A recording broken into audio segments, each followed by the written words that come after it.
Cedric Muhammad, CEO, the Hip-Hoppreneur, wanted to offer some advice to first-time entrepreneurs, small business owners, and artists. Those of you in the gig economy, don't get lost in all of the attention being given to massive federal funding programs, whether it's the PPP, whether it's the emergency disaster grants and loans that can be forgiven. The real action is at the state level. And I want to point out a few things to illustrate that. On the books, at several state level legislatures, there are different programs that are targeted toward the entrepreneurs and really the small businesses that we think are the engine of the country and forgotten. When we say small business, we're not talking about anybody with 500 employees. We already illustrated how they would be the ones who would take advantage, and even publicly traded companies, they would be the ones who would take advantage of quote unquote small business funding programs. When we say small business, we're really referring to micro businesses, those with 1 to 20 employees.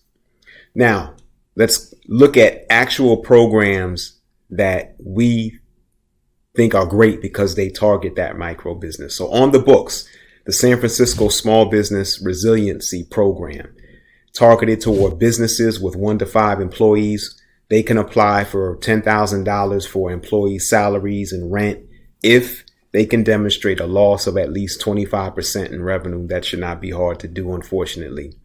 Let's go to New Orleans, state of Louisiana, the New Orleans Business Alliance Gig Economy Fund. And I love this because one of the things that this crisis has unfortunately exposed is the precarious position that our independent contractors, sole proprietors are. People think of them as Uber drivers, but they're not always necessarily lower income or working class operators. WWE wrestlers, for instance, are independent contractors. A lot of people don't know that.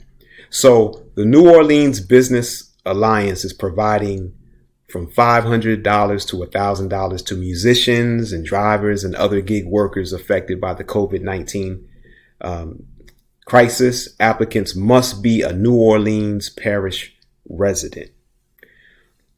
Let's move to NYC. New York City has an employee retention grant program. New York City is offering small businesses with fewer than 5 employees a grant to cover 40% of payroll costs for 2 months to help retain employees. Grants are capped at $27,500. I mean, that's some expensive payroll for 2 months, if I'm looking at that right.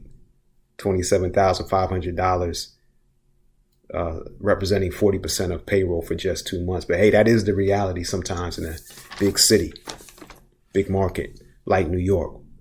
So that's what's on the books for truly micro businesses. That's just a sampling, just to illustrate our point. Now, what is moving in state legislatures?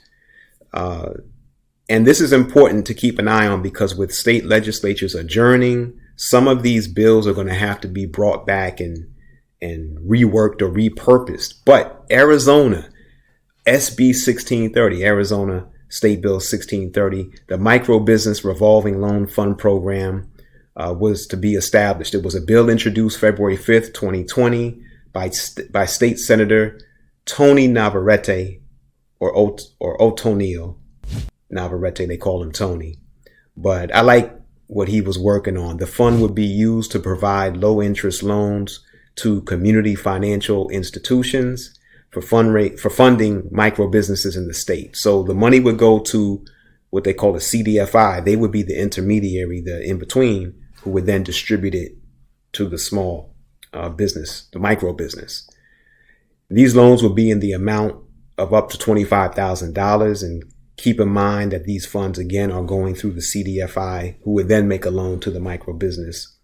And these loans must be used for the creation and retention of jobs. I'm going to say that again, the C word, creation. This is a job creation program. So much of what we're hearing about is just to survive and retain jobs. But creating jobs and growing the business is where we want to be focused on.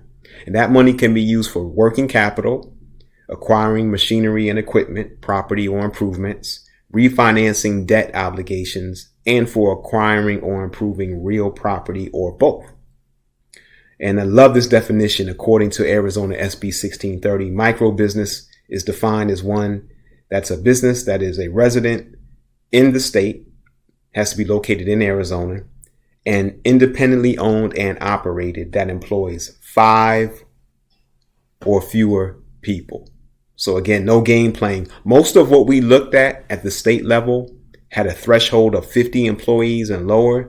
And God bless those businesses. We want them to do well. But it's, you know what? I give you the analogy. It's like a welterweight fighting a heavyweight. For those of you that are into boxing, you have different weight classes in boxing because punching power is relevant. Well, punching power in the world of business is lobbying, connections, working capital, months of money saved up to fund the business. You just cannot compare a business with 1 to 5 employees with one that has 50 to 500. So again, Cedric Muhammad, the Hip-Hoppreneur. If you are interested in a consultation to learn more about how your business can be lined up with what may be relevant at the state and local level, not to mention federal, which we focus on, drop us a line at thehiphoppreneur.com.